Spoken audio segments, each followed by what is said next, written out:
En equipo para hacer tu vida más sencilla.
Todos los días, personas como tú buscan el lugar ideal para vivir o trabajar, y personas como ella quieren vender o alquilar su propiedad rápidamente. Pero muchas veces este proceso es más complicado de lo que parece. Agentes, propietarios e interesados van por su cuenta sin conocer las posibilidades que tendrían al conectarse. ¿Qué opinas de una plataforma en la que coincidan todos y se beneficien mutuamente? Te presentamos Mercado Casa, el primer ecosistema inmobiliario integrado que pone a tu alcance las herramientas y aliados necesarios para acelerar las transacciones de manera eficiente y segura. ¿Cómo funciona? Si eres agente, controla el stock inmobiliario con información real, formal y validada. Compártelo con potenciales compradores o arrendatarios y otros agentes por canales digitales usando filtros específicos. Maneja contratos electrónicos con propietarios y otros agentes. Administra tus contactos e interactúa con ellos a través de múltiples canales. Controla el ciclo comercial de cada inmueble y monitorea con eficiencia todo el proceso. Accede a asesorías de bancos y notarías para perfeccionar los procesos. Si eres propietario, accede a nuestra web app y sube tu inmueble fácil y rápido. Podrás vincularlo con información oficial de arbitrios, SUNARP y RENIEC. Busca agentes inmobiliarios y contáctate con ellos para iniciar el proceso comercial. Monitorea y controla paso a paso el estado de la venta o del alquiler. Recuerda que estás en un ecosistema seguro validado por contratos electrónicos. Si estás buscando alquilar o comprar un inmueble, nuestro portal te ofrece data confiable y acceso a información segura, validada, sin duplicaciones, además de asesorías a través de nuestros agentes asociados. Conéctate con bancos, notarías y municipalidades dentro del portal que te ayudarán a acelerar el proceso de compra o alquiler. Nunca antes había sido tan sencillo vender o alquilar un inmueble. Con Mercado Casa tienes todo lo que necesitas, en un solo lugar, con toda la seguridad y confianza. El ecosistema seguirá creciendo, las oportunidades estarán allí. Mercado Casa, trabajamos en equipo para hacer tu vida más sencilla.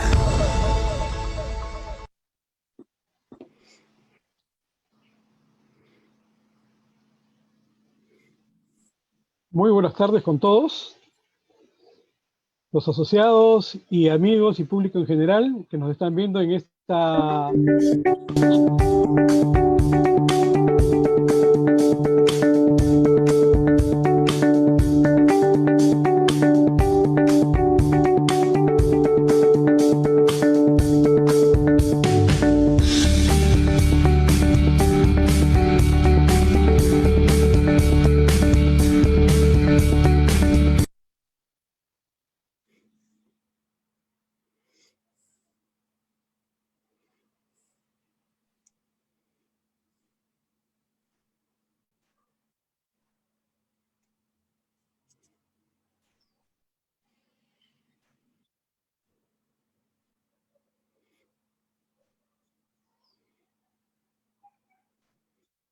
Todos los días, personas...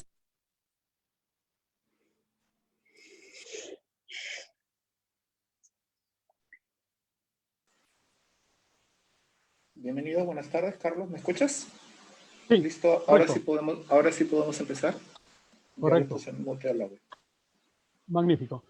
Muy buenas tardes con todos nuestros asociados, agentes inmobiliarios y público en general. a esta nuestra exposición del día de hoy.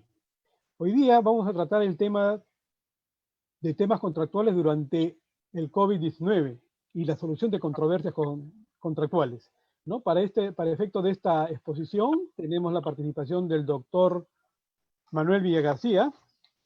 El doctor Villagarcía es abogado por la Pontificia Universidad Católica del Perú, con más de 30 años de experiencia en el desempeño del derecho. Él es trabaja miembro del estudio Lechea, es miembro del área de arbitrajes y litigios comerciales. Él tiene una vasta experiencia y especialización en las áreas de litigios, resolución de controversias comerciales, arbitrajes, derecho civil, mercantil y contratos, asuntos inmobiliarios, conducción de diversos due diligence legales y también, gracias a su pasión y gusto por la numismática, ha llegado a ser en algún momento presidente de la Sociedad Numismática del Perú, aparte de haber escrito bastantes artículos sobre numismática y sobre temas de derecho. La exposición de hoy día va a ser más o menos entre 50 y 60 minutos. Se va a dividir en 4 partes. ¿Ya? Después de cada una de las partes va a haber un pequeño rol de preguntas para poder aclarar algunos conceptos que puedan haberse quedado claros, en alguna duda, ¿no? Y tomaremos algunos minutos para poder resolverlos. Sin más preámbulo, le damos el pase al doctor Manuel Villagarcía, a quien agradecemos desde antemano su participación. Muchas gracias, Carlos. Buenas tardes con todos.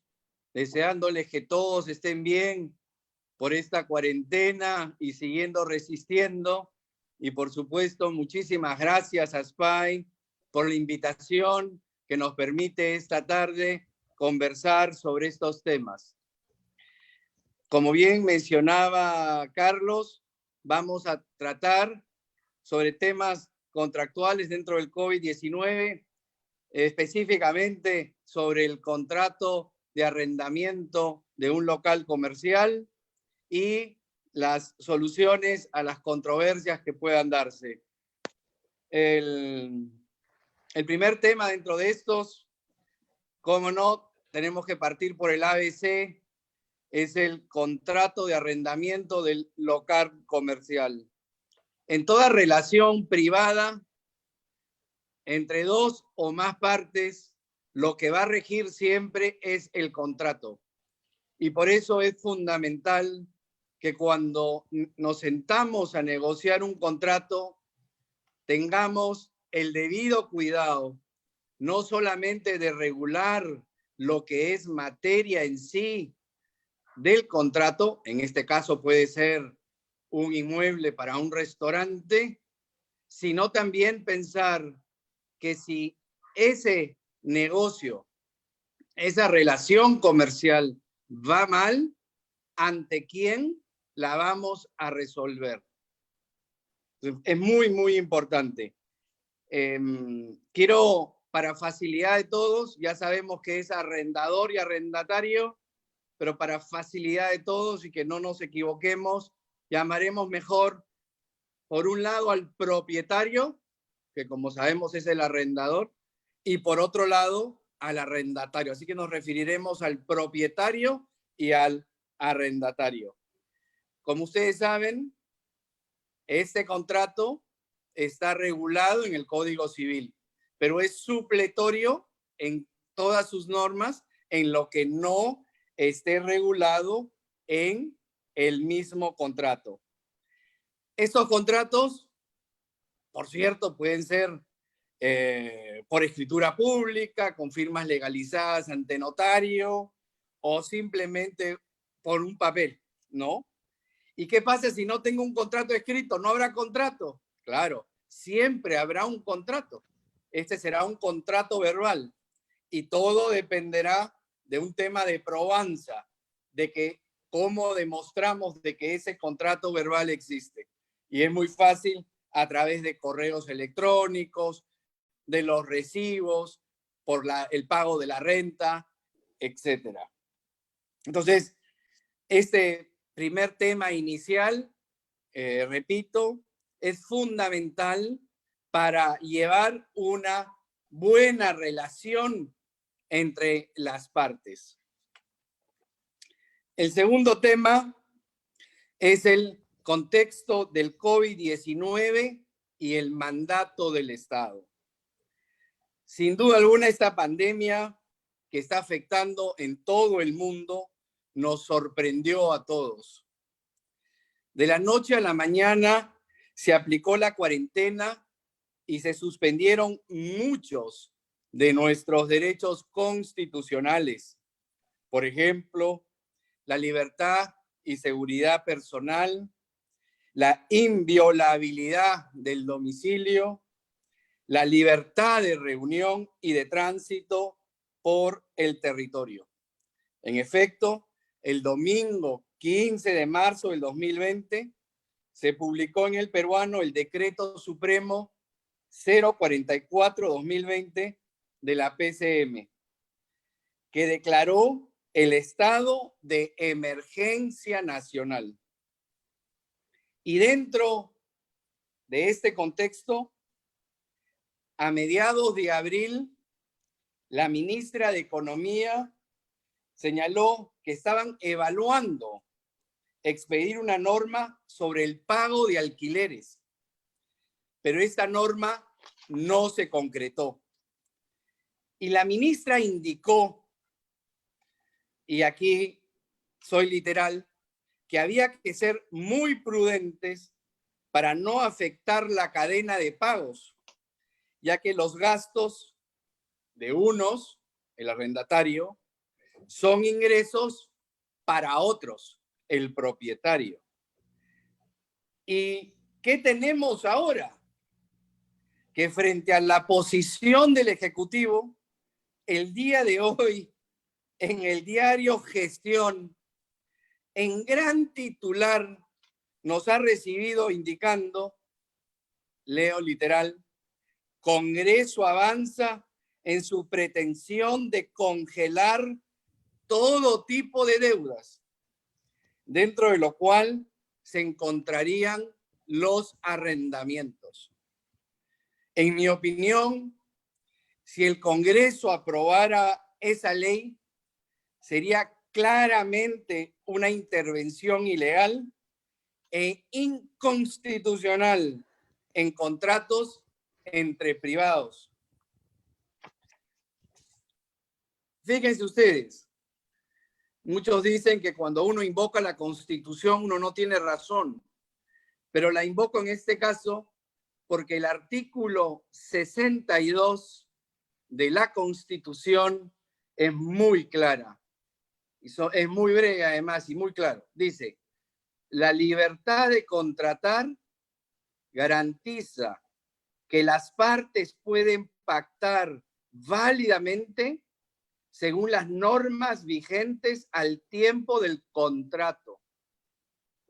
Los términos contractuales no pueden ser modificados por leyes u otras disposiciones de cualquier clase.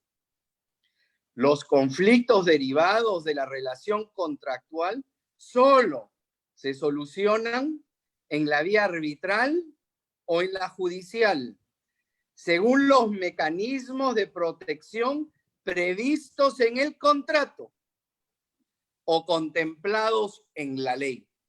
Era lo que yo les estaba manifestando al inicio, que el contrato se convierte en el marco regulatorio entre las partes. Pero claro, ¿qué podemos esperar del Congreso si inclusive quieren derogar la Constitución? Eso ya evidentemente es un tema político y escapa a la presente charla.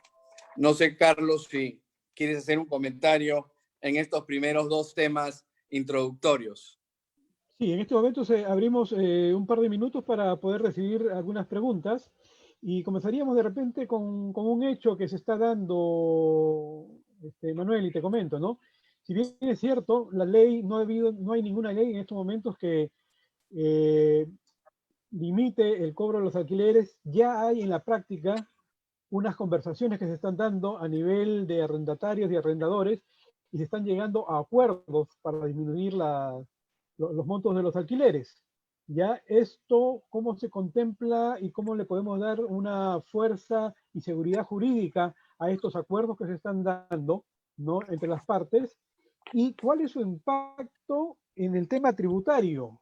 Porque obviamente sería injusto, ¿no?, de que aquel que recibe el alquiler no tenga que pagar el impuesto sobre el 100%, ¿no?, cuando no lo Correcto. recibe. Entonces, ¿qué es lo Por- qué implicancia podría haber ahí? Bueno, a ver, el cómo arreglar, ese es mi sexto tema, que es la transacción. Me voy a referir a ello, a los acuerdos, y que frente a la autoridad tributaria, lo que yo haría, adelantándome lo que voy a explicar, es elevar a escritura pública la transacción donde ambas partes acordamos reducir la renta por X meses y en base a ese monto pagar los impuestos, pero definitivamente no pagar el total. En todo caso, lo que tendríamos que hacer es tener, bueno, lo vas a tratar, me imagino, en el siguiente punto, pero tener por escrito, ¿no?, el acuerdo a lo que se está llegando. Tener al menos una constancia para poder demostrar en su momento a la autoridad tributaria. Definitivo, así es, así es. Así es. Nos están llegando acá algunas preguntitas, a ver, te las voy pasando. Tenemos la siguiente pregunta. ¿Todo lo que nos indica se da también para las casas habitaciones o solamente en el tema comercial, de locales comerciales o industriales? A ver, en el tema de casas habitación, no es la misma situación que los locales comerciales, porque en los casos de casa habitación, la persona ha seguido usando la casa habitación. Acá, en lo que yo me voy a referir, siguiendo con mi indicado en la introducción, es que se trata de arrendamientos de locales comerciales. Imaginemos un restaurante y que yo no he podido usarlo. Pero si yo lo he usado, en el caso de casa habitación, no veo por qué no se vaya a pagar, ¿no? Ese es otro tema a discutir, si quieren, un poquito más adelante en la charla. Correcto. Y la última pregunta para cerrar este bloque de la primera parte de la exposición. Preguntan, si mi contrato inicial no está en escritura, entiendo que bastaría con una adenda hecha de la misma manera para el tema del pago del impuesto a la renta. Por favor, espero la opinión. Sí, sí. Yo, a ver, las adendas siempre tienen que ser celebradas siguiendo el mismo formato con el que se hizo el contrato. Ahora, si estamos haciendo ese documento de cara a la SUNAT, pues nada empeoraría, y siendo mucho más conservadores, hacerlo mucho más seguro o por firmas legalizadas ante notario o mejor aún ante escritura pública. Porque acuérdense de lo que aquí vamos a discutir con la SUNAT, es que cuando yo pagaba X de impuesto, ahora voy a pagar menos X porque ambas partes acordamos reducir el monto de la renta. Correcto. Ya, pasamos entonces a la segunda parte y de aquí se van a ir acumulando algunas preguntas que están interesantes y que van a sacar de repente algo de chispa. Fantástico, fantástico, fantástico. Muy bien. Entonces, como veníamos diciendo, el contrato es el que regula la relación entre las partes y el Código Civil lo regula de manera supletoria. Y el Código Civil trae para todos los contratos, no solamente para el de arrendamiento del local comercial, dos figuras. La primera, el tema de la fuerza mayor o caso fortuito. En realidad, hoy en día se interpreta prácticamente igual la fuerza mayor al caso fortuito. Sin embargo, hay un matiz que la diferencia y que lo voy a mencionar que la fuerza mayor son los hechos provenientes del hombre y el caso fortuito, hechos producidos por la naturaleza. Entonces, bien, ¿cuándo existe un caso de fuerza mayor? Y tienen que darse 3 requisitos. Tiene que ser extraordinario, tiene que ser imprevisible y tiene que ser irresistible. Y no hay duda que en este caso estamos ante un hecho extraordinario, nunca antes visto, que estamos encerrados en nuestras casas más de 70 días. Fue un hecho imprevisible porque todo aquel que celebró un contrato el 2019 o antes, era inimaginable una cosa así. Y finalmente irresistible, que aunque pudo haber sido previsto por alguien, los hechos nos han llevado mucho más allá, que nos han obligado a quedarnos en cuarentena. ¿Y cuál es la causa directa de esta fuerza mayor? No hay duda que es el Decreto Supremo del 15 de marzo del 2020 y todas sus modificaciones. Es decir, yo tenía un contrato de arrendamiento de local comercial para ocupar y desarrollar un negocio de un restaurante. Imaginemos un inmueble en perfecta ubicación, en una esquina, muy amplio, pero durante 70 días y hasta el 30 de junio, ya veremos, no puedo usar ese local y ahora recién puedo hacer deliveries. Pero no lo puedo usar no por alguna acción del propietario, yo arrendatario, sino yo arrendatario no puedo usarlo por la norma expedida por el Estado. Y ahí también hay que hacer un matiz, porque no todos los países han reaccionado de la misma manera. El caso de Alemania. En Alemania no han cerrado los negocios han seguido avanzando. Aquí expresamente, como señalé al comienzo, el Estado, el gobierno estableció que todo el mundo tenía que quedarse en cuarentena. Así que no hay duda que la causa directa de esta fuerza mayor es el Decreto Supremo del 15 de marzo y sus modificatorias. Y si ustedes quieren ubicar una causa remota, sería el COVID-19. Muy bien. ¿A qué puede llevar este caso de fuerza mayor? Este caso de fuerza mayor podría llevar al arrendatario a pedir una reprogramación de los pagos de los alquileres. Por ejemplo, una reprogramación, no una reducción, una reprogramación. Y ahí tienen por el caso de los bancos. Los bancos de manera unilateral. El Scotiabank ha reprogramado 2 meses. El BCP, el BBVA, ha reprogramado pagos 3 meses.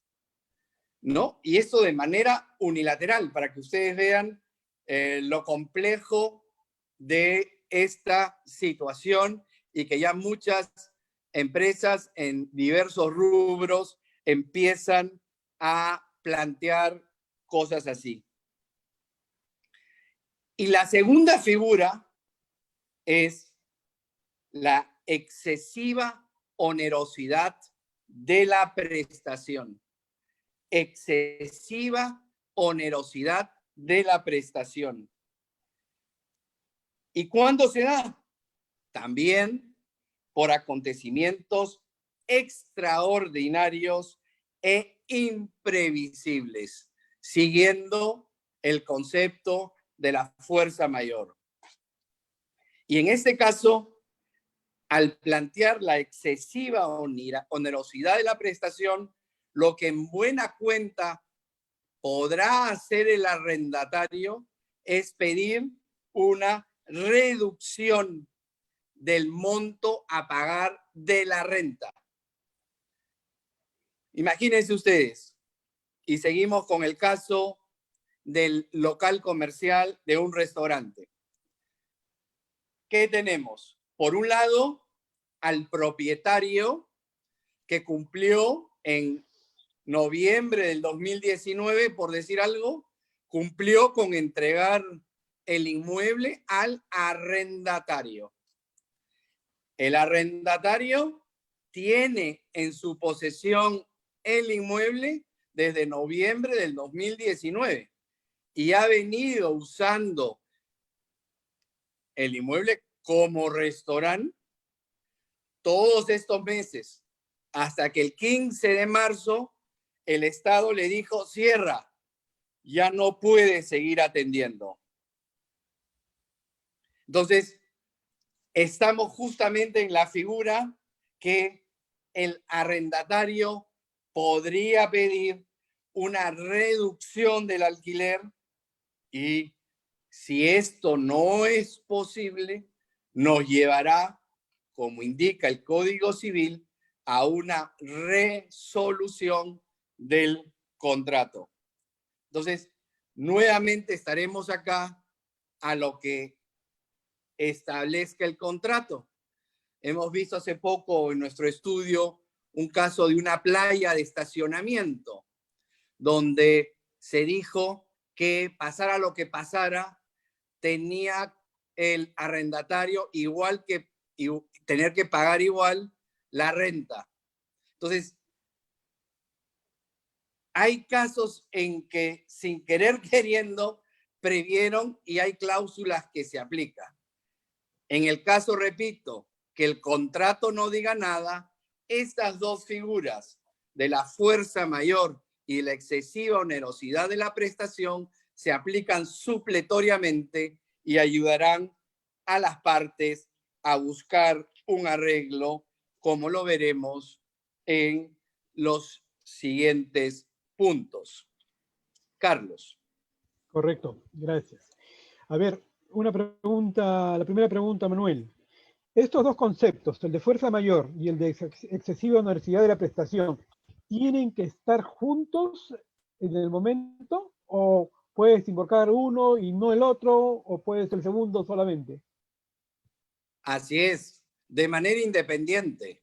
O invocan uno o invocan el otro. No tienen Esa que es mi estar, opinión. no tienen que concurrir los dos. No. Pero además, como ya he expresado, los requisitos de ambos son idénticos. Que sea el hecho extraordinario e imprevisible en ambos casos. Inclusive para la fuerza mayor hay un tercer requisito que sea irresistible. Por eso es que yo puedo plantear la fuerza mayor o la excesiva onerosidad de la prestación. Correcto. A ver, vamos a ir mencionando algunas de las preguntas. Les voy a pedir a todos que los que quieran hacer llegar su pregunta la hagan por escrito para poder de ahí ir seleccionando, porque la verdad que están llegando una cantidad bastante grande de preguntas. A ver. Bueno, pero eso es fantástico, Carlos. Sí, esperemos Cuanto poder más tener preguntas, el mejor. tiempo para poderlas ir resolviendo. A ver, Okay. Acá hay un tema. ¿Cómo tratamos con un propietario que no quiere bajar la renta en un inmueble comercial? Bueno, no queda otra que el pleito. Y eso voy a analizarlo en la última parte de esta charla. Correcto. Después otra que tiene que ver mucho, porque están preguntando mucho, ¿qué pasa en el caso de los alquileres con entidades del Estado? ¿El Estado puede asumir o puede alegar fuerza mayor, excesiva onerosidad de la prestación? Bueno, a ver, acuérdense que las premisas de esta charla era contrato comercial entre privados. Para fijarnos en un contrato con alguna dependencia del Estado, tendríamos que ver si el Estado actuó como parte, si el Estado licitó hizo un concurso público para ver quién ofrecía tal o cual inmueble, si eso está bajo la ley de contrataciones del Estado, es decir, meternos al tema estatal ya implica distintas normas y apreciaciones en este caso, ¿no? Pero sin duda, yo diría que el Estado no puede ser juez y parte. Creo que es un tema más complejo. Así es. Bueno, podría ser motivo para una siguiente conversación. A ver, ¿Cómo otra no? pregunta que tenemos acá. ¿Se tiene un contrato vencido el 30 de abril? Ya mencionan ¿qué se entiende qué es lo que pasa en los meses de mayo y junio? ¿Se entendería que tácitamente se ha prorrogado? ¿Hay obligación del arrendamiento de cancelar la merced conductiva por estos meses si no se ha podido hacer la entrega del inmueble? Ok, eso permítame un segundo que en esta tercera etapa se las contesto. Correcto. Y después tenemos, buenas tardes, ¿qué opina sobre la excesiva onerosidad de la prestación?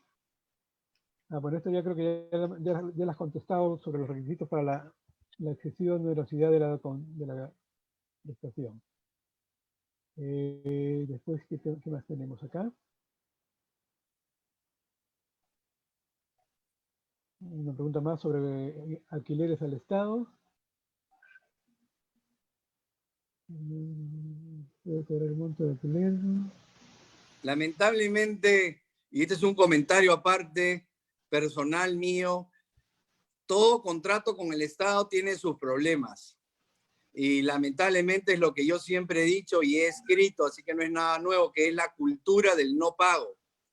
Nosotros tenemos muchos laudos arbitrales, ganados y procesos judiciales que a pesar que ya fueron ratificados por la Corte Comercial y que no hubo recursos de anulación del laudo, el Estado no los paga, lamentablemente. Y entonces es el primero en no pagar. Y en eso tengo muchísimos casos y definitivamente sería materia de otra charla. Bueno, mira, buen dato. Hay que tener mucho cuidado con el Estado. Así es. Y contra ellos no hay acciones ejecutivas. A ver, otra pregunta más para terminar ya este bloque y pasamos a la siguiente parte de la charla. Por el problema que estamos atravesando, el inquilino solicita rebaja de alquiler de casa donde vive. De aceptar el propietario, ¿qué porcentaje se le puede dar en caso no lleguen a un acuerdo? ¿El inquilino puede pedir la resolución del contrato? ¿Igual tendría que pagar el pago del lucro cesante o estaría exonerado? Propietarios son jubilados y viven en casa y viven de esa renta. A ver, como yo adelanté, en mi opinión, hasta el 15 de marzo del 2020, no hay ninguna razón para que no se pague la renta. A partir del 15 de marzo en adelante, porque ahora seguimos en cuarentena, habría que ver si se puede seguir usando el inmueble, el arrendatario puede pedir una reducción de la renta. Ahora bien, si no se ponen de acuerdo, no queda otra que resolver el contrato, ¿no? Y quiero hacer una pregunta adicional, porque creo que hay un tema de una consulta sobre la caducidad de la acción. La acción por excesiva onerosidad de la prestación caduca a los meses de producidos los acontecimientos extraordinarios e imprevisibles. ¿Hay algún periodo de caducidad para la excesiva onerosidad? No, en principio no. Pero evidentemente esto hay que plantearlo ya, ¿no? Porque si no, el propietario va a accionar por el no pago de la renta. Acá tenemos dos partes. El propietario va a estar mandando correos electrónicos, seguramente, págame la renta. y el arrendatario tendrá que decir, oiga, no puedo pagar y aplico esta figura de la excesiva onerosidad de la prestación. Es decir, no podemos guardarnos las balas para el día X. Correcto. Pasemos a la tercera parte. ¿Manuel? Muy bien. Veamos entonces los casos de incumplimiento contractual y resolución del contrato. Veamos un caso sencillo, que ese incumplimiento se haya dado mucho antes del 15 de marzo del 2020. Imaginémonos, ¿no?, que no se pagaron los arriendos de desde noviembre del 2019. Es decir, a la fecha, noviembre, diciembre 2019, enero, febrero 2020, tendríamos más de 4 meses sin pago. Aquí, sin duda alguna, cabe aplicar, por el caso de incumplimiento en el no pago, resolver el contrato, pedir la devolución del inmueble más el pago de lo adeudado. Y a propósito de ello, me hacían una pregunta: ¿qué pasa si el contrato terminó en abril y el arrendatario ha seguido usando el bien en mayo y probablemente se extienda a junio? En mi opinión, antes del final de abril, debió el propietario haber enviado correos electrónicos a el arrendatario indicando que el plazo del contrato estaba por vencerse, porque no había otra forma de comunicarse. Ahora recién tenemos notarías y ya podemos tramitar cartas notariales. Y en consecuencia, si el arrendatario permanece en el inmueble, no hay duda que ese arrendatario estará obligado a seguir pagando la misma renta. Pero además podrá aplicarse las moras por no devolución del inmueble. Es decir, siempre y cuando ello esté pactado en el contrato. Y frente a ello, y que me hicieron la pregunta también, el sexto tema es la transacción extrajudicial. Nosotros, en mi opinión, debemos alentar la cultura del acuerdo. Cultura del acuerdo.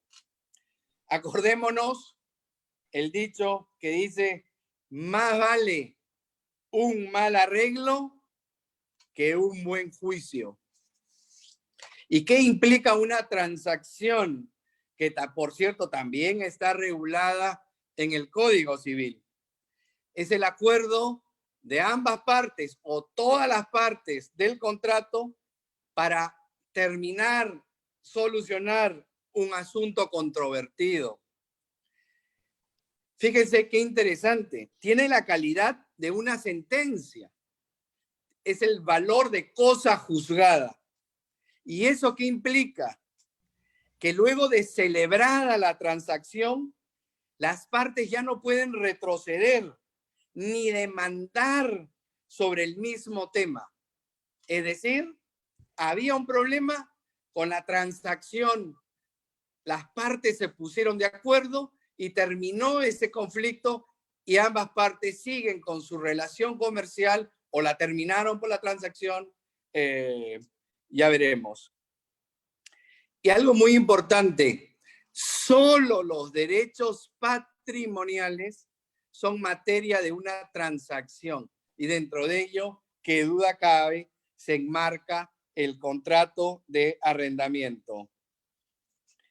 ¿Y qué pasa si lamentablemente las partes no logran llegar a un acuerdo. No queda otra que el pleito y eso lo dirá o quedará establecido en el contrato. Y si no, eso se regulará por las normas supletorias. Carlos, seguimos respondiendo preguntas. Ya, correcto. A ver, en la parte anterior comentaste que había una situación de alquileres que habían vencido antes del 15 de marzo. ¿Qué pasa con aquellos alquileres que han tenido fin después del 15 de marzo y que no se han podido entregar los inmuebles? ¿Qué pasa con esos meses que están pasando y que debieron de haberse entregado, ¿no? Y esas rentas que se han generado en esos espacios de tiempo. ¿Pueden ser reclamados por los arrendadores? ¿Tiene alguna forma de defenderse el arrendatario para cobrar? ¿Qué pasa con los gastos, con los mantenimientos que ha demandado en estos meses o en los cuales han incurrido en estos meses? ¿No? Primero me pongo primero en los zapatos del arrendatario.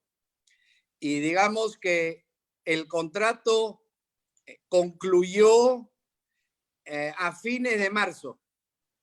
Entonces, si yo arrendatario estoy de buena fe, yo tendría que haber enviado un correo electrónico, cuando menos, al propietario antes de que concluya el plazo, indicándole que no iba a renovar el contrato y que viniera a tomar, al propietario, venga a tomar posesión del inmueble. No sé si por alguna de los permisos que se podía obtener, se podía haber llegado al inmueble y tomar posesión, no lo sé. Pero todo dependerá de como digo, de la actitud del arrendatario. El arrendatario tiene que haber sido proactivo y decir que iba a devolver el inmueble. Y por otro lado me pongo en los zapatos del propietario. El propietario también, que veía que iba a terminar su contrato, también tenía que haberse comunicado con el arrendatario y haberle dicho: a fin de mes acaba el contrato. ¿Vas a renovarlo? No vas a renovarlo. Para renovarlo te voy a incrementar la renta mensual. ¿Sí o no? Y entonces dependerá de la respuesta del arrendatario. Aquí no cabe arrendatarios mudos y no cabe propietarios mudos.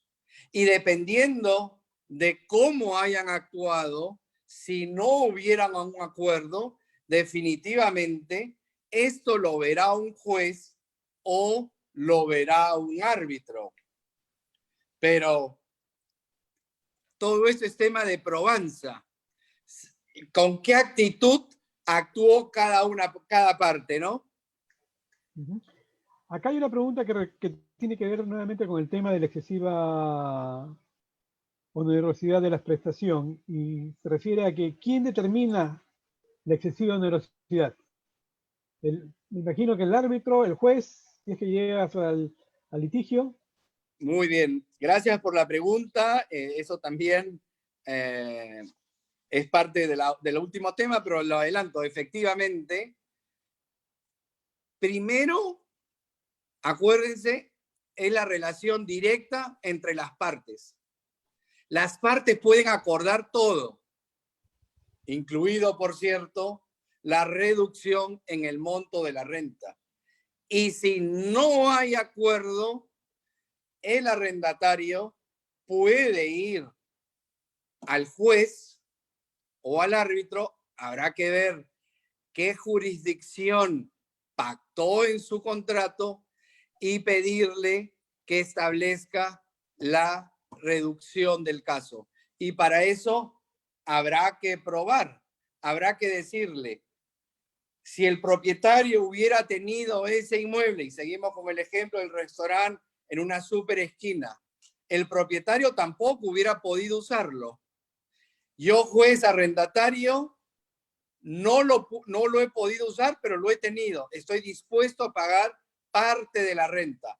¿Cuánto? Bueno, para ello habrá que sustentarlo con un peritaje financiero económico que le dé señales al juez o al árbitro para resolver válidamente sobre a cuánto debe reducirse el monto. Pero eso nuevamente es entrar en la controversia. ¿La transacción extrajudicial tiene alguna formalidad, Manuel? La transacción extrajudicial, sí, gracias también por la pregunta. La transacción extrajudicial debe celebrarse por escrito, con firmas legalizadas y mejor aún por escritura pública. Así queda absolutamente blindada, porque claro, ya nos conocemos, somos chicos y es un medio pequeño. Echa la ley, echa la trampa, firma la transacción y después dicen que esa no es su firma. Y otra vez regresamos a foja cero con el pleito.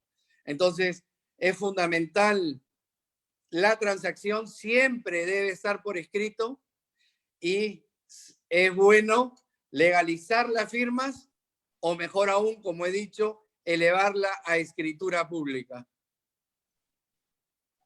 Correcto. Ya, acá hay una pregunta sobre arbitraje, pero eso lo vamos a ver en la siguiente y última parte. Ya, creo que damos pase a la última parte de la exposición. Con mucho gusto. Con mucho gusto. Nuevamente voy a la última cláusula del contrato. Esa que muchas veces no nos preocupamos. Esa que muchas veces pasamos por alto. Y es, si surge un problema, ¿a quién recurro? ¿Quién me la soluciona? Y entonces, en una época, hemos estado fijando jurisdicción arbitral para que la resuelva o ante la jurisdicción ordinaria común, que es la del Poder Judicial. Brevemente, veremos la diferencia entre las dos. La primera, la conciliación extrajudicial y el proceso judicial de desalojo frente al desalojo exprés. Y en este caso, en la jurisdicción judicial, ante el Poder Judicial, para recuperar un local comercial, tenemos a la fecha 3 variantes. Y nuevamente dependerá del contrato. La primera, vamos a llamarla la inicial, la usual, la que está regulada en el Código Procesal Civil y que para demandar se necesita primero plantear la conciliación extrajudicial y al no haber acuerdo, uno puede plantear luego el desalojo. Este proceso judicial toma, de acuerdo a mi experiencia, entre 3 y 6 años. Todo dependerá si se eleva hasta la Corte Suprema. Ese es el primer caso. El segundo caso, la ley 30.201, que se expidió el 2014, modificando el artículo 594.594 del Código Procesal Civil y que exige que en los contratos escritos haya una cláusula de allanamiento futuro en la que el arrendatario acepta que cuando termine el contrato lo entregará inmediatamente. Y además esta ley exige que los contratos tengan la firma de ambas partes legalizadas ante notario. Y hay algo muy interesante. Esta ley tiene el siguiente vacío, que es que no señalaba si se requería o no la conciliación extrajudicial previa para demandar. Felizmente eso se ha subsanado con el pleno jurisdiccional del Poder Judicial del 2017, en la que estableció que al existir este allanamiento futuro y que constituye una modalidad súper expeditiva de desalojo, y le llamaron el desalojo express, no se requerirá la tramitación previa de la conciliación. Muy bien, esta norma fue muy bienvenida porque incentiva la inversión en arrendamiento en general y que duda cabe en arrendamiento comercial, pero en la práctica empezó a dilatarse por los jueces y hoy por hoy, en mi experiencia, estos procesos toman entre 1 y 2 años de lo que era el llamado desalojo express. Y el tercer tipo es el que se ha aprobado por el Congreso el año pasado, que es la ley 3933 y que es el llamado desalojo notarial. Pero para ello hay requisitos más gravosos, porque se exige que el contrato de arrendamiento esté por escritura pública, ya no solo por firmas legalizadas, tiene que ser por escritura pública. Tiene que, por supuesto, haber una cláusula expresa de sometimiento notarial. Debe haber también la cláusula de allanamiento y debe haber una cláusula de cuenta en abono. Y claro, esto solamente se aplica en el caso que, o los contratos que hayan sido celebrados a partir del 2019 o contratos que se haya celebrado alguna adenda acogiéndose a esta norma. En principio, hasta ahora, los pocos casos aplicados han tomado una media de 2 meses para recuperar el bien. Aquí, frente a la constatación notarial que se ha dado el cumplimiento del plazo o que no se ha pagado, el notario pide una acta que esa es protocolizada, se envía al juez y el juez debe expedir el lanzamiento inmediato. Esas son las 3 formas que tenemos en este momento de desalojo para casos de locales comerciales.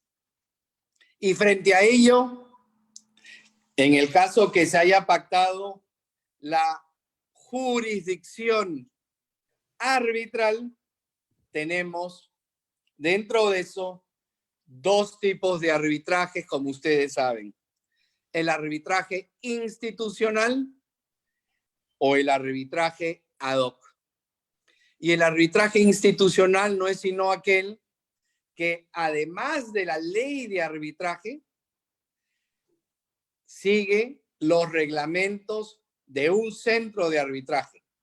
Y los 3 centros más famosos que tenemos ahora son el de la Cámara de Comercio de Lima, de la Universidad Católica y de AmCham. Y habrá que ver si en la cláusula donde está el convenio arbitral se ha pactado que este arbitraje será resuelto por 1 o 3 árbitros. Eso habrá que ver qué cosa se redactó. Y el arbitraje ad hoc no es sino aquel arbitraje que lo único que tiene que hacer es regirse por la ley de arbitraje y no está sujeto a ningún reglamento de ninguna institución. Igualmente, habrá que ver si se estableció 1 o 3 árbitros para que lleven a cabo este arbitraje y se decida o resuelva.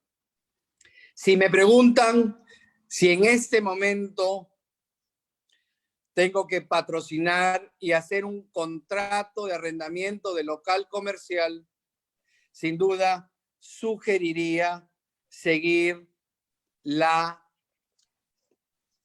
fórmula del desalojo notarial, porque aparentemente ahora es lo más expeditivo.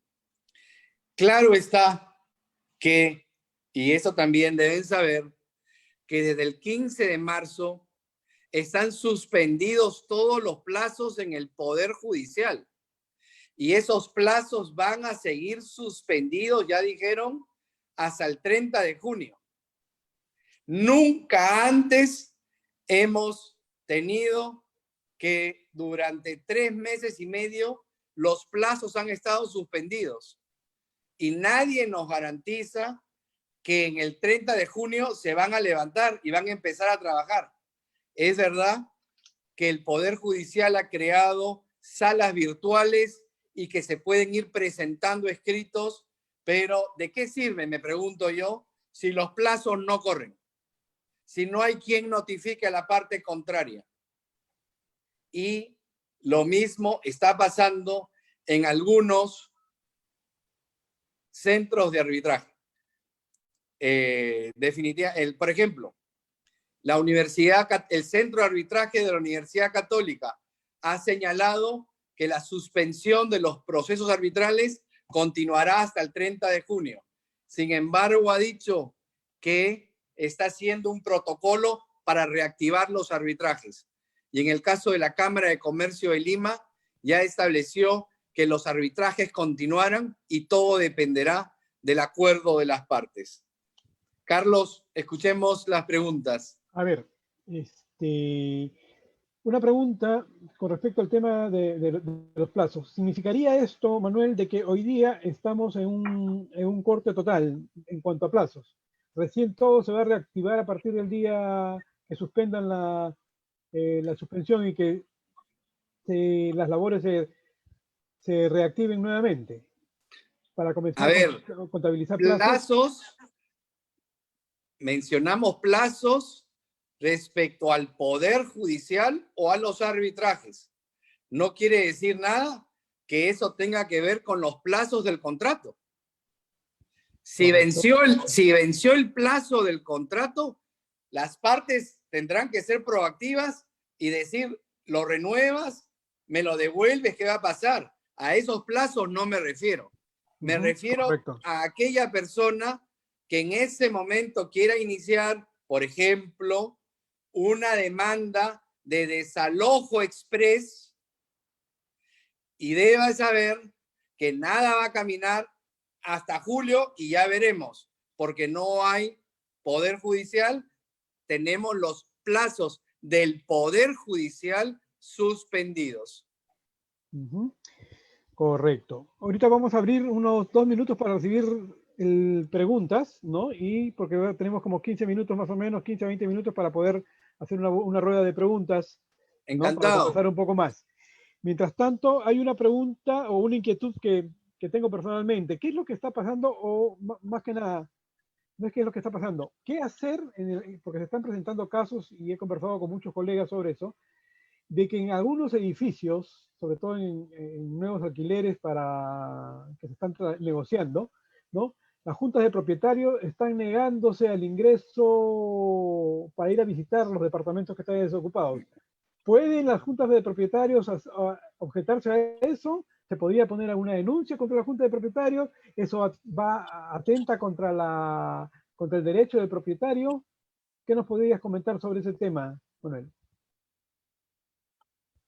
Bueno, en mi opinión, esa decisión de la Junta de Propietarios es muy discutible, ¿no?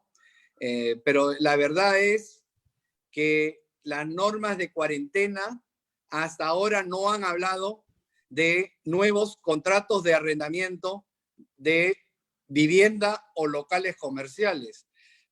por poner un ejemplo, en el edificio que yo vivo, la Junta de Propietarios estableció que los deliveries no podían entrar al edificio y que el delivery que llegara está obligado, así lo venimos aplicando, está obligado a tocar el timbre y el propietario debe salir hasta la calle a recoger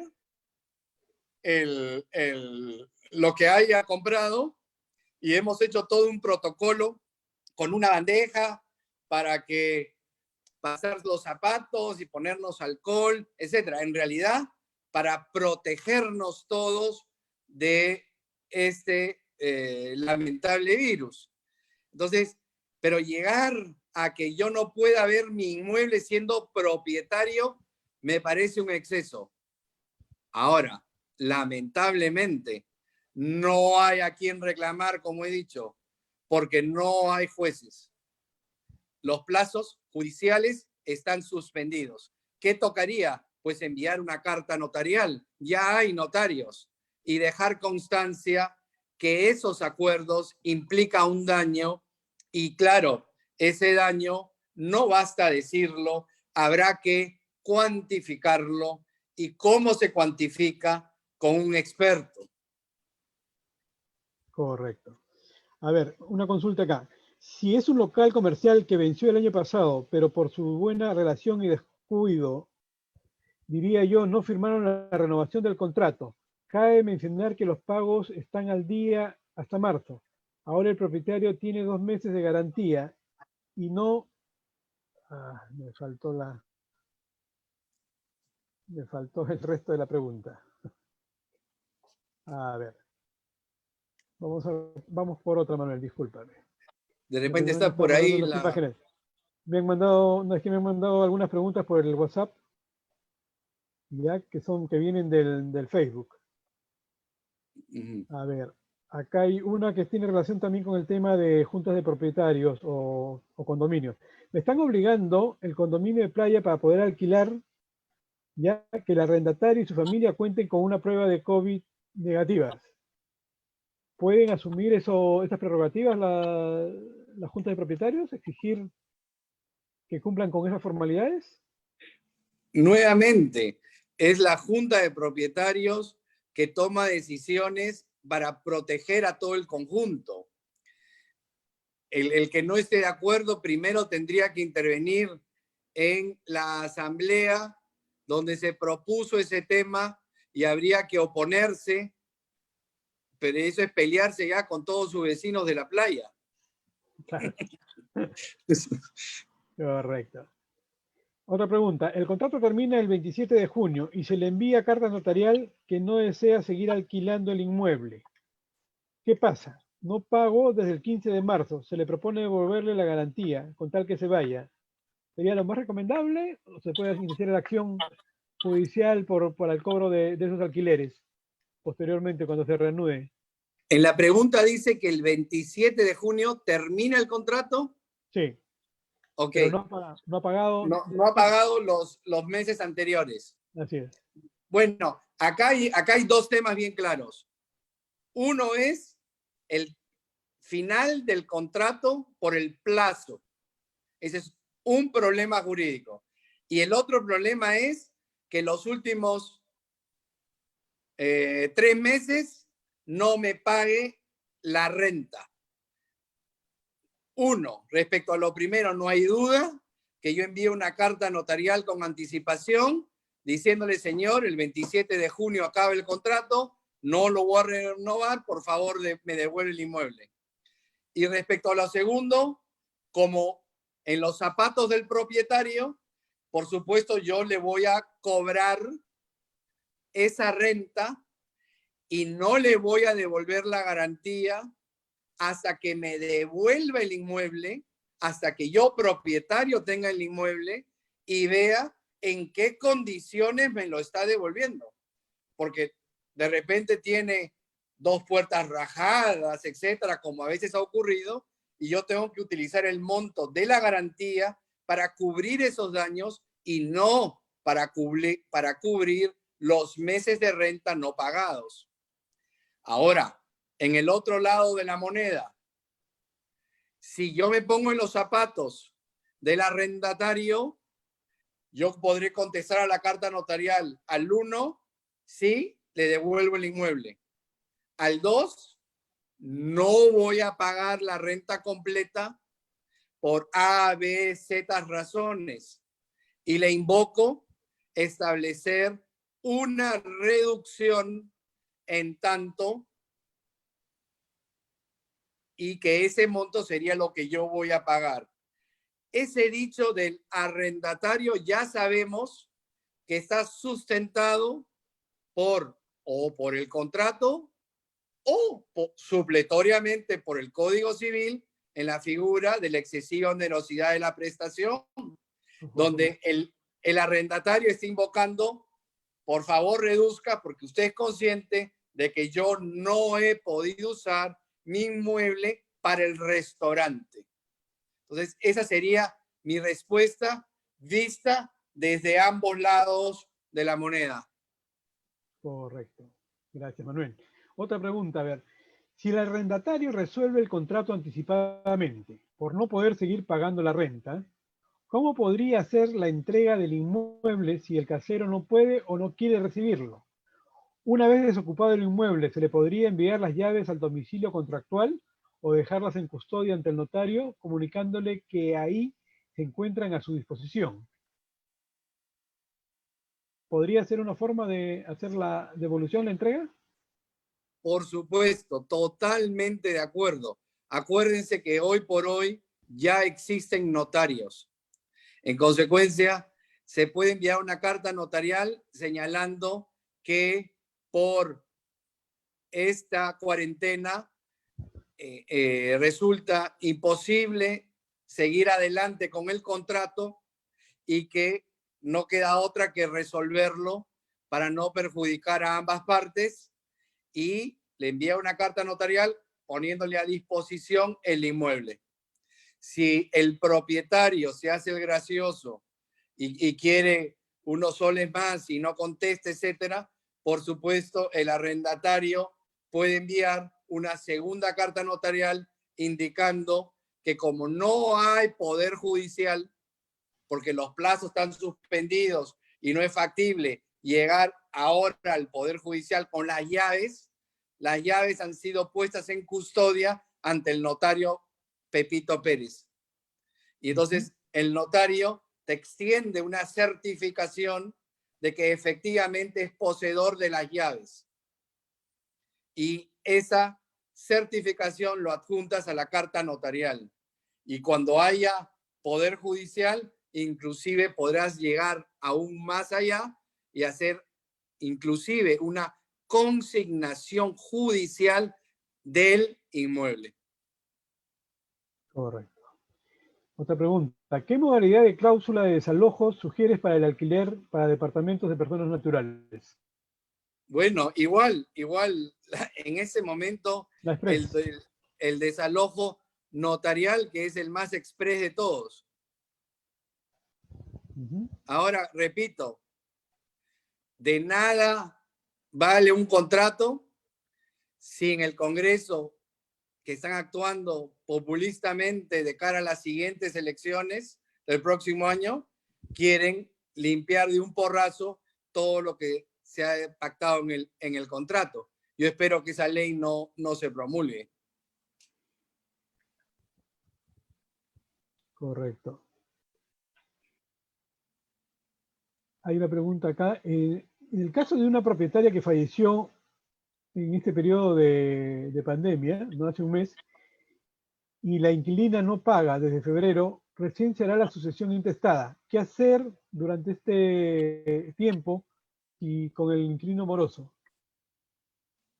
Bueno, ahí nuevamente yo recomiendo ser proactivo y espero que durante los meses de marzo, abril y lo que va corriendo de mayo se hayan enviado correos electrónicos indicando que la renta igual tiene que seguir siendo pagada aunque el propietario haya fallecido, porque tiene herederos. Y que si tiene alguna duda, el arrendatario, pues nuevamente lo puede consignar ante un notario, pero que aparezca hoy en día de que sí tiene la voluntad de pago. Ahora además, ya como dije, en el tema notarial ya se pueden enviar cartas notariales. Y si el arrendatario se vuelve muy formalista, no quedará otra que terminar de hacer la sucesión intestada si es que no hubiera testamento para tener formalmente quiénes serán los nuevos propietarios de ese inmueble y seguir con la relación contractual.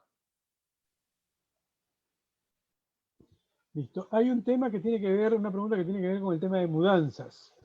¿Qué es lo que pasa si es que un arrendatario ya quiere mudarse, tiene toda la voluntad de mudarse y no puede hacerlo porque no hay movilidad o no había movilidad? Nuevamente, ¿Qué pasa ahí? nuevamente estamos en el caso de fuerza mayor, porque eso no va a depender ni del arrendatario ni del propietario. Aquí tenemos que un tercero estado está diciendo, por este virus todos se me quedan en la casa y no hay actividades. Y como todos tienen conocimiento, recién se está iniciando la fase 2 con ciertas actividades. Y hasta donde he escuchado, todavía no hay la autorización de la actividad de empresas de mudanza, lamentablemente. Claro. Bueno, mire, hay una cantidad todavía grande de preguntas, Manuel, pero ya estamos ya con el tiempo, ¿no? Sigamos unas cuantas más, no hay ¿Ya? problema. Magnífico, si tienes tiempo, ahí. Claro Seguimos que entonces sí, unas cuantas preguntas. encantado. Las que puedan quedar, de repente te las podemos pasar y ya internamente las vamos respondiendo después. Por supuesto, con el mayor ¿Ya? gusto. Magnífico. A ver, en los contratos donde se ha pagado de forma adelantada el monto del arrendamiento, ¿cómo renegociamos o solicitamos la reducción de la renta? Invocando también los dos conceptos que hemos hablado. Bueno, efectivamente, ¿no? Efectivamente, si se trata del mismo ejemplo, del local comercial, restaurante, y he pagado un año adelantado, podríamos pedir, ¿no?, la reducción en aquellos meses que no he podido usar el inmueble, y esa reducción podría aplicarse a futuros pagos, aplicando, por supuesto, las figuras ya explicadas de fuerza mayor o de excesiva onerosidad de la prestación. Hay mucho interés y preocupación en los amigos agentes con respecto a lo que comentaste de la posibilidad que el Congreso, que nuestro nuevo Congreso, elegido por todos, tenemos la culpa, intervenga en los contratos privados, ¿no? A través de esta legislación que quiere sacar. ¿Podrías comentar un poco más sobre el tema con respecto a la posición jurídica? ¿Esto se podría después ser cuestionado rápidamente en el Tribunal Constitucional si es que llega a expedir la ley del Congreso? Bueno, lamentablemente en el Perú no hay nada rápido. No hay nada rápido. Y plantear una acción de inconstitucionalidad, espero que la plantee el Ejecutivo y sea coherente y consecuente con lo que la ministra de Economía mencionó en abril y yo ya he citado al inicio de esta charla.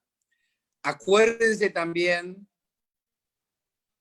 que lamentablemente el Tribunal Constitucional está dividido en 4-3 y normalmente este tipo de demandas son declaradas infundadas por el grupo de 4. Así es que responde a un tema político. A cruzar los dedos para que el Congreso reflexione y no entre en contradicción en este tema con el Ejecutivo. Esa es mi opinión. Correcto. Manuel, oye, de verdad que ha sido muy interesante el día de hoy tu exposición. Creo que se han aclarado muchas de las dudas que hay dentro de los colegas con respecto a los temas contractuales y sus controversias en estos momentos de COVID-19. Agradezco a nombre de la Junta Directiva de ASPAI, ¿no?, del Comité de Capacitación, por tu participación, y sé que vamos a poder contar contigo en otra próxima oportunidad, ¿ya?, para ir mejorando nuestros conocimientos jurídicos de repente en estos temas inmobiliarios, y estaremos coordinando para poder hacerte llegar algunas preguntas adicionales y ver cómo las podemos ir respondiendo a nuestros amigos que nos han estado escribiendo. Sí, muchísimas gracias a ti, Carlos, a Fernando, a Mauricio, en general, a todo ASPAI. Muchas gracias, ha estado muy entretenido y encantado de seguir colaborando con ustedes siempre. Muchísimas gracias. Buenas tardes. Listo. Y ya, bueno, y a todos los colegas y todos los que nos están escuchando, fuerza, que ya pronto estamos nuevamente de regreso. Se han estado A seguir avanzando resistiendo. así es, se han estado avanzando muchas cosas. Esperemos que ya nos toque que el decreto supremo, el gobierno divino, lo apruebe. Gracias a todos. Así es. Gracias, hasta luego. Chao.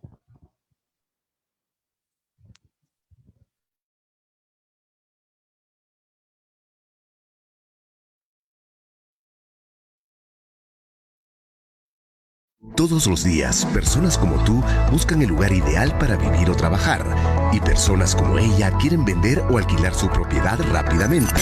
Pero muchas veces este proceso es más complicado de lo que parece. Agentes, propietarios e interesados van por su cuenta sin conocer las posibilidades que tendrían al conectarse. ¿Qué opinas de una plataforma en la que coincidan todos y se beneficien mutuamente? Te presentamos Mercado Casa, el primer ecosistema inmobiliario integrado que pone a tu alcance las herramientas y aliados necesarios para acelerar las transacciones de manera eficiente y segura. ¿Cómo funciona? Si eres agente, controla el stock inmobiliario con información real, formal y validada. Compártelo con potenciales compradores o arrendatarios y otros agentes por canales digitales usando filtros específicos. Maneja contratos electrónicos con propietarios y otros agentes. Administra tus contactos e interactúa con ellos a través de múltiples canales. Controla el ciclo comercial de cada inmueble y monitorea con eficiencia todo el proceso. Accede a asesorías de bancos y notarías para perfeccionar los procesos. Si eres propietario, accede a nuestra web app y sube tu inmueble fácil y rápido. Podrás vincularlo con información oficial de arbitrios, SUNARP y RENIEC. Busca agentes inmobiliarios y contáctate con ellos para iniciar el proceso comercial. Monitorea y controla paso a paso el estado de la venta o del alquiler. Recuerda que estás en un ecosistema seguro validado por contratos electrónicos. Si estás buscando alquilar o comprar un inmueble, nuestro portal te ofrece data confiable y acceso a información segura, validada, sin duplicaciones, además de asesorías a través de nuestros agentes asociados. Conéctate con bancos, notarías y municipalidades dentro del portal que te ayudarán a acelerar el proceso de compra o alquiler. Nunca antes había sido tan sencillo vender o alquilar un inmueble. Con Mercado Casa tienes todo lo que necesitas, en un solo lugar, con toda la seguridad y confianza. El ecosistema seguirá creciendo, las oportunidades estarán allí. Mercado Casa, trabajamos en equipo para hacer tu vida más sencilla.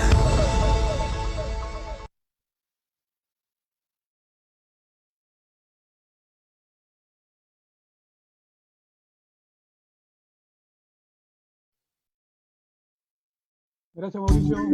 ¿Estás ahí?